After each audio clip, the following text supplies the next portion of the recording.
Good evening, I'm Shelley Berg, the Dean of the Frost School of Music.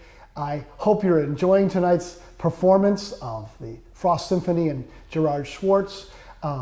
We've pre-recorded this interview for the intermission and in advance of tonight's concert, and I am with one of the world's greatest violinists and teachers of the violin and Frost professor, Charles Castleman. I'm so delighted to be here, and I'm looking forward to more of these. I am too. Any chance to get together with you is a happy occasion for me. Me too. Wonderful.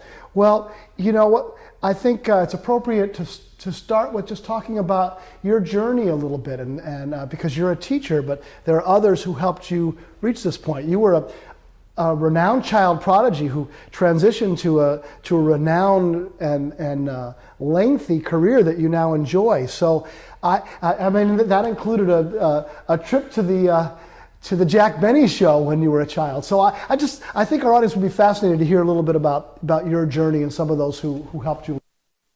I mean, there's so many people helped that I can't possibly do it all justice, but I'll talk about a couple that were particularly helpful.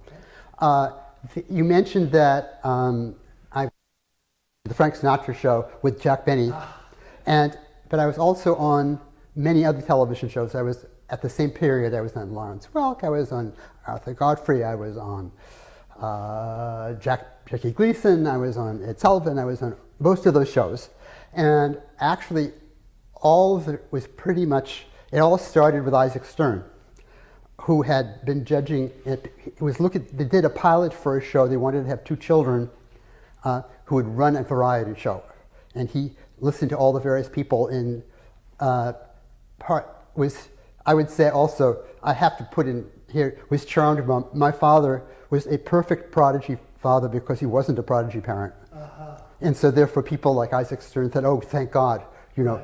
And so that also helped. But so he recommended me for all the TV things. He actually also, when I went to Queen Elizabeth competition in Brussels, called the State Department so I actually get support from the State Department. On the other hand, it's a bargain that I totally accepted. If I were in any way getting in the way of something he wanted for Itzhak Perlman, he could be ruthless. But that's fine. Somehow you navigated it all. It was all fine. It was all fine. Another person I just want to mention was there's a woman just one of the most extraordinary people in history. A woman named Mimi Terhune Rudolph, who, when she was 12 years old, lost a leg, being run over by a train, spent, I think, decades in an iron lung because she got polio, a terrible case of it. And with all of that, but the thing was she was a violinist, and she had studied with Mr. Onderchek, and that's why I knew about Mr. Onderchek. And she had gone to the school, Thayer Academy, which is the school that I went to. And I went to it because my mother and she were friends and they knew about Thayer Academy. And the thing about Mimi Terhune Rudolph was that she moved to Palm Springs at that point, I think still in an iron lung, but then a doctor taught her how to breathe out of the iron lung. I mean, with help, but yeah. And she founded the Chamber Music Series in Palm Springs, but did much more than that. She turned it into more than a resort, but a place where all the important people in LA would go for artistic. For example, I played there in the 70s, and Yasha Heifutz's wife came, and Lily Pons, the famous soprano, came, and Andrei Kostelantzis, that's who was in the audience. So, and you know, I really am so indebted to people like that, you know, and I could go through a long list, but yeah. Yeah, I understand, and I'm sure you've taught many prodigies along the way. Is there, you know, what do you impart to them in terms of how to transition from being a phenom into a successful life? It's a wonderful question because most don't succeed in doing it. And I found it actually not the hard way, but kind of easy. It's, for one thing, when you're a prodigy, people are looking for a human quality. In other words, if you try a little bit too hard, it's endearing. And so I think that there were people that were more polished than I that would lose to me in competitions because there was something endearing about how much I wanted to do it. Yes. when you get to be 15 or 16, they don't care anymore. You've got to be, so you have to know how to transition from one to the other.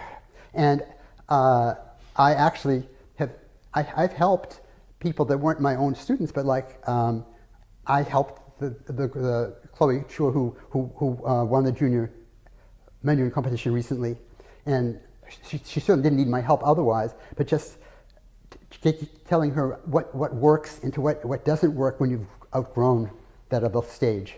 Yes, because it's you pass the stage of how great you are for being so young. Yes, exactly. Right.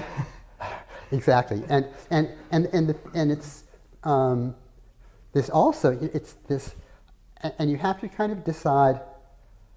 I also went through an interesting kind of situation because when I was 15 or 16, I was very famous, partly from all the TV shows that I was mentioning that I was on. I could walk through the streets of New York or Buffalo or Boston without a violin and people knew who I was. And I decided at that point, interestingly enough, that the glamour, all that glamour wasn't worth anything.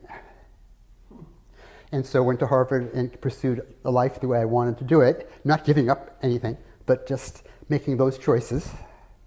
And because, in fact, the life of a soloist, if you don't live in it, can be monotonous. Yes. And that I managed to avoid. And I'm at a lovely place like Frost with wonderful students and wonderful boss, all those kinds of things. So it's wonderful. But that wouldn't be, if I were on the road all the time, how could that possibly happen? Yes, that's just fascinating. All those insights are fascinating and important, and I hope there are very talented students that will be seeing this interview because, you hit the nail on the head about successful life, beyond the things that almost to be careful what you wish for, right? I think that's exactly right. Yeah. You mentioned Andrzejczyk, and I think that's your connection to this concerto, this evening's concerto. So I'd love to hear more about that. Of course. Well, my teacher, Emanuel Andrzejczyk, had what did I know? I was a child, and he was in his past retirement age, and he came from this illustrious family. His brother was Franz was one of the most famous violinists in history. But definitely more famous, the whole hierarchy of violins in Eastern Europe was not the ones that we knew in the States. Like he and Hubai and people like that. And certain things such as if anybody just wants to check, my recording of Saraswati is on YouTube, and it includes Sigourneyweisen, and the middle section is enhanced by a whole double stop melodious lyrical section with double stops added by Prehoda, who is a famous younger Czech artist that no one, only, why would I have known that? How would I know that? I wouldn't, except that Andrzejczyk knew it, so that. So some different traditions in playing more Absolutely. of Eastern European. And it's kind of, I came from such an American, almost not diverse background that how did, like when I played in Brussels in the required piece for the last round was everybody was given a piece no one's seen before to learn in 7 days and play with orchestra.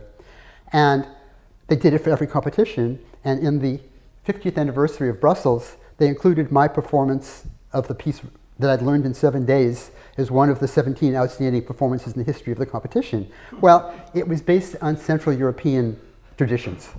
And I had an enormous advantage over the other people because it was familiar to me.